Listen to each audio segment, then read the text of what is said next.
versículo 7, la Biblia nos da otra definición de blasfemia. Se nos dice ahí, ¿por qué habla este así? Blasfemia dice, ¿quién puede perdonar pecados sino solo Dios? Así que conforme a la Biblia, si un hombre profesa que él tiene la capacidad o la autoridad para perdonar los pecados de otro hombre, él está cometiendo el acto de blasfemia.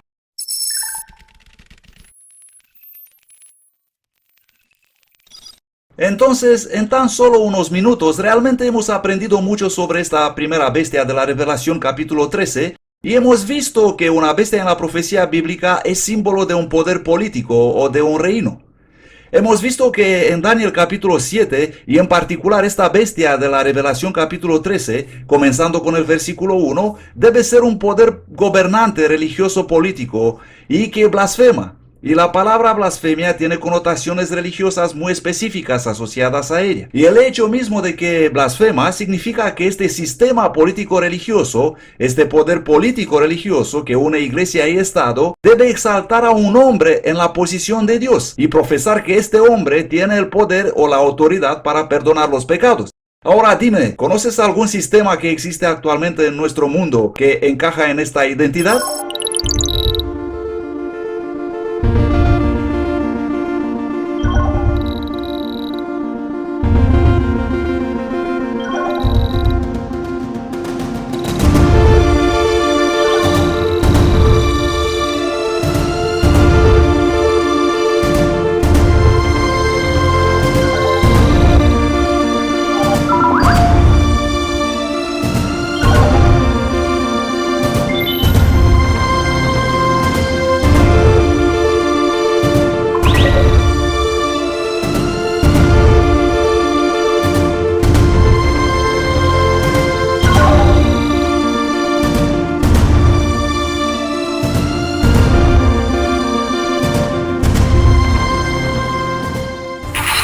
Este hombre, Papa Francisco, recibe la adoración de Dios. Y como puedes ver, todo el mundo se maravilla en pos de la bestia. Este hombre es considerado como Dios en la tierra. Esta es claramente una blasfemia. No hay ninguna duda respecto a que el papado cumple el papel profético de la bestia de la Revelación 13, versículo 1.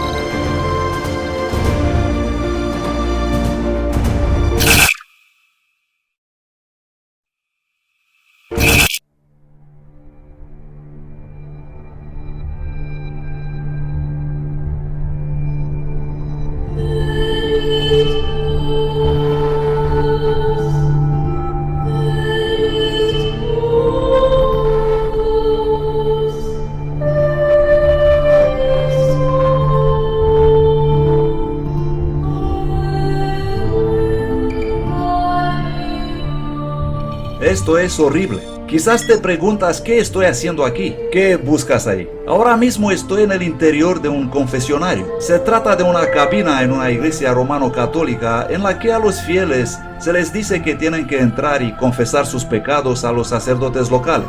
Y ellos, el papado, declara que el sacerdote no solo escucha los pecados del peticionario, sino que luego le prescribe decir un cierto número de Ave Marías y hacer algún otro tipo de penitencia para que sus pecados sean perdonados. O mejor dicho, para que ellos los perdonen de sus pecados. Este es un ejemplo perfecto de blasfemia, porque la Biblia nos dice que ningún hombre puede perdonar pecados sino solo Dios. Pero la Iglesia Romano-Católica ha establecido un sistema en el que la gente tiene que buscar a un hombre para que puedan sentirse como si hubieran sido absueltos de su culpa que hayan incurrido por transgredir la ley de Dios.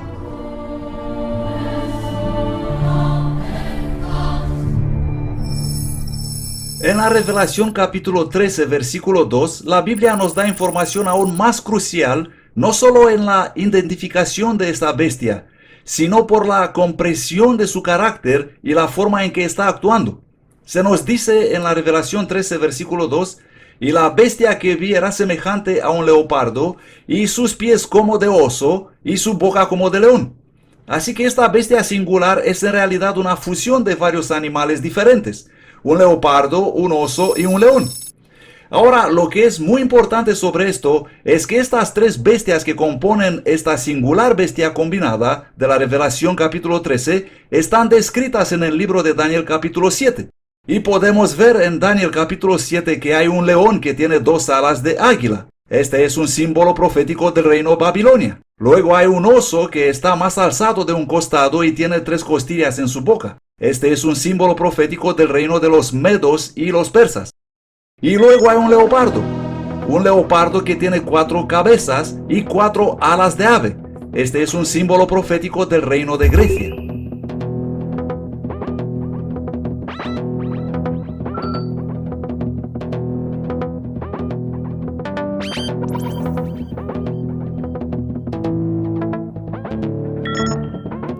El león que tiene 2 alas de águila es un símbolo del reino de Babilonia.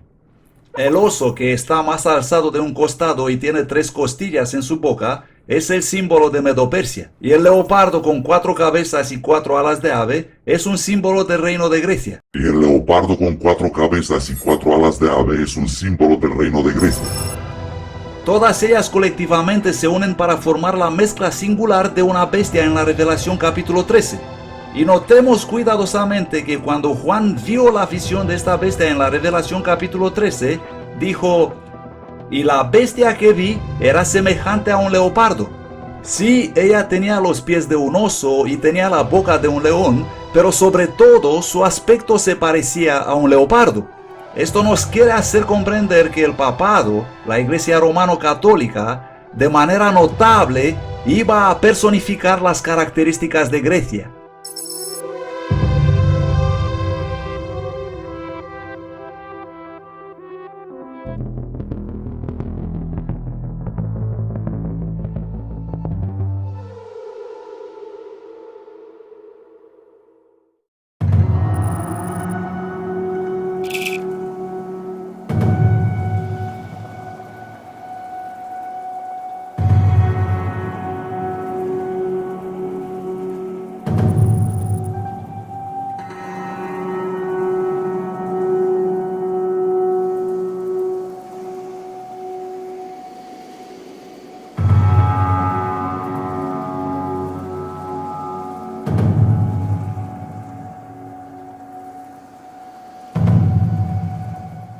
Posiblemente muchos se preguntan, ¿y cómo exactamente vamos a enterarnos nosotros qué principios o prácticas o incluso qué ideologías predominantes de Grecia han sido adoptadas hoy por el papado y son prácticas predominantes en las filas del catolicismo actual?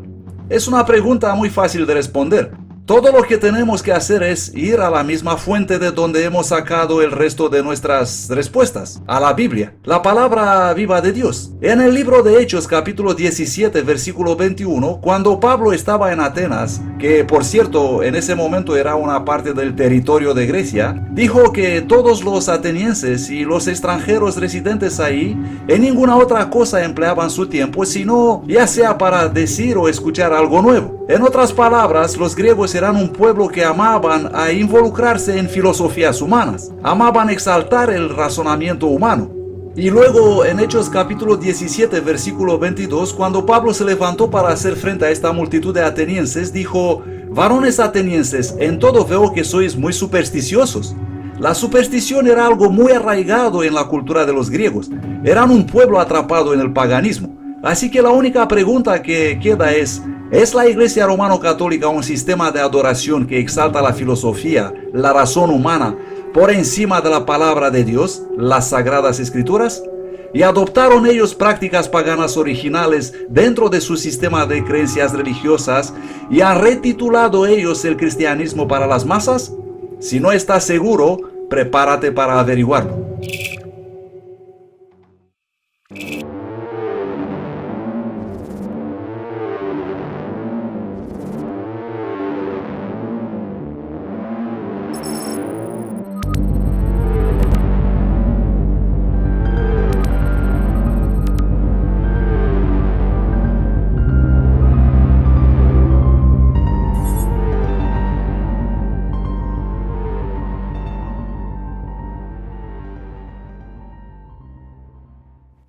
Ahora estamos dentro de la Basílica de San Clemente. Y si no estás seguro de que el romano catolicismo no es otra cosa que paganismo resucitado y vestido de ropa cristiana, entonces necesitas visitar este lugar. Porque lo que vas a encontrar en la Basílica de San Clemente es que este así llamado edificio cristiano fue construido sobre una estructura donde los paganos venían para adorar a su principal dios, llamado Mitra, el dios Sol. Y no solo esto, sino que los cristianos acabaron mezclando en su sistema de adoración el paganismo, y lo que resultó no es más que una fusión entre el cristianismo y el paganismo. Así que la Biblia es clara y muy precisa en identificar el romano catolicismo como la adoración del misterio oculto, revivido en un sistema de culto que profesa exaltar a Jesucristo. Es asombroso lo que encontrarás aquí, en la Basílica de San Clemente.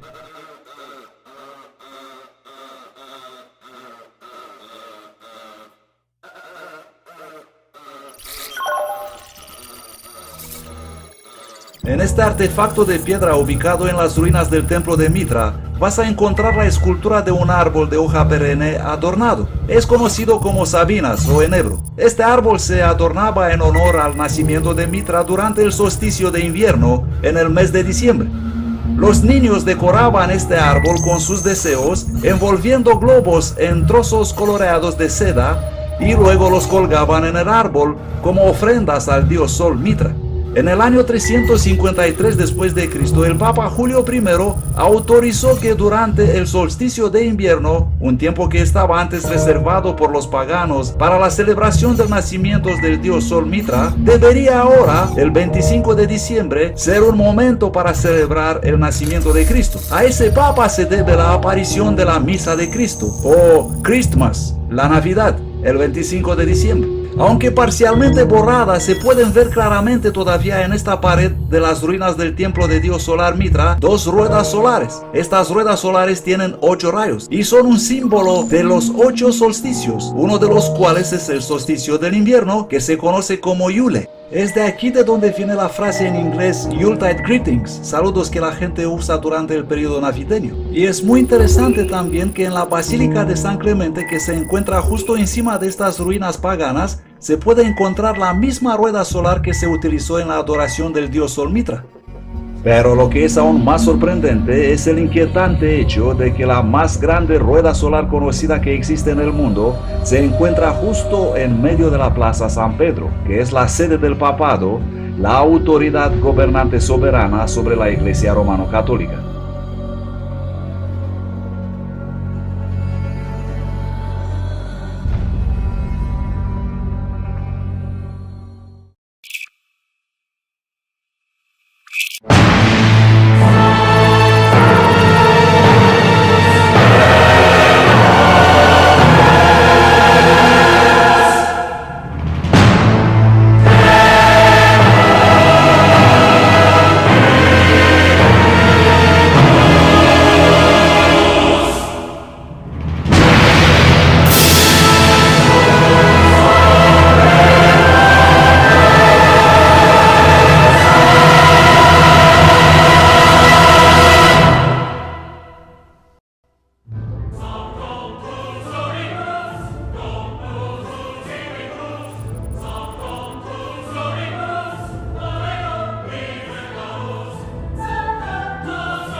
Sabes, hay un montón de cosas sobre que podemos discutir en esta vida.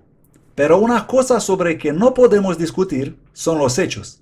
Y como habéis visto una y otra vez, el hecho es que la Iglesia Romano-Católica es un sistema religioso que exalta las filosofías, el razonamiento humano, por encima de la palabra viva de Dios, las Sagradas Escrituras. Y la Iglesia Romano-Católica dirigida por el papado es un sistema que ha adoptado prácticas paganas y les han bautizado y renombrado con el nombre de cristianismo y les han dado a las masas. Eso es lo que vemos cuando miramos al papado. En una forma real, la Iglesia Romano-Católica amplifica esos principios parecidos a un leopardo que vimos en Grecia, pero quiero que pienses en algo. ¿Por qué utilizaría Dios un leopardo para simbolizar ese sistema? Recuerde, en la Revelación 13, versículo 2, la Biblia dice: y la bestia que vi era semejante a un leopardo. Sí, tiene pies de oso y también tiene boca de león, pero ¿por qué diría Dios de ese sistema que se parece predominantemente a un leopardo? Bueno, vimos el aspecto de la forma en que el papado personifica los principios de Grecia, pero ¿sabes algo? Dios es un Dios sabio. De hecho, la Biblia nos dice que todas las palabras de Dios son palabras puras y cuando Dios dice algo tiene un significado de gran profundidad. Existen dos libros de aprendizaje que Dios nos ha dado, de donde deberíamos sacar información que podemos considerar como verdad. El primer libro de texto es la Biblia. El segundo libro de texto es la naturaleza, porque la naturaleza da testimonio de Dios.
La misma Biblia declara que los paganos no tienen ni siquiera una excusa por no reconocer que existe un Dios creador.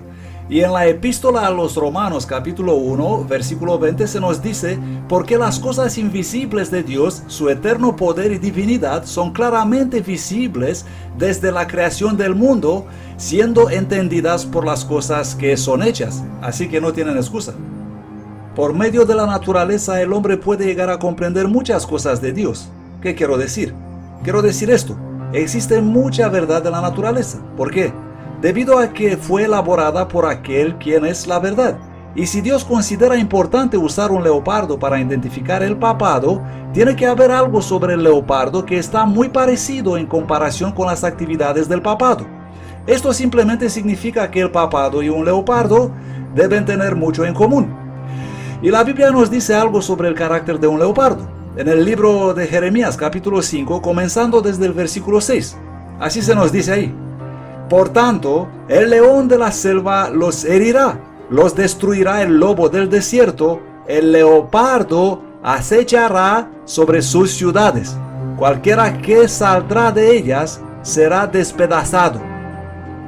Observemos que la Biblia nos dice que el leopardo es una criatura que observa, acecha, antes de apoderarse de su presa. Luego en el libro de Oseas capítulo 13 versículo 7 la Biblia dice: por tanto yo seré para ellos como león, los acecharé como un leopardo en el camino. La Biblia lo deja muy claro: el leopardo es una criatura que mira y observa antes de que haga ¿qué? Antes de que se mueva para agarrar violentamente su presa. Un leopardo nunca hace un movimiento drástico, dramático, hasta que está seguro de su presa. ¿Crees que es posible que el papado sea exactamente así? ¿Es esa una agencia que calcula cuidadosamente sus movimientos antes de actuar? Y hay algo más que necesitamos considerar sobre el leopardo. No es vegetariano. Un leopardo es un animal carnívoro. Y es que la mayoría de vosotros decida ahora: hombre, ya sabía eso, ¿cuál es el gran descubrimiento? Consideremos atentos esto. Recuerda que antes nos enteramos que en la profecía bíblica un poder político o un reino es simbolizado por una bestia. Una bestia es un animal, y eso es exactamente lo que comen los leopardos, otros animales. ¿Crees que la bestia semejante a un leopardo, el papado, puede estar tal vez calculando los movimientos de las fuerzas políticas de nuestro mundo para que sepa cuándo es el momento adecuado para atacar, para poder una vez más erigirse como la autoridad principal gobernante en el planeta Tierra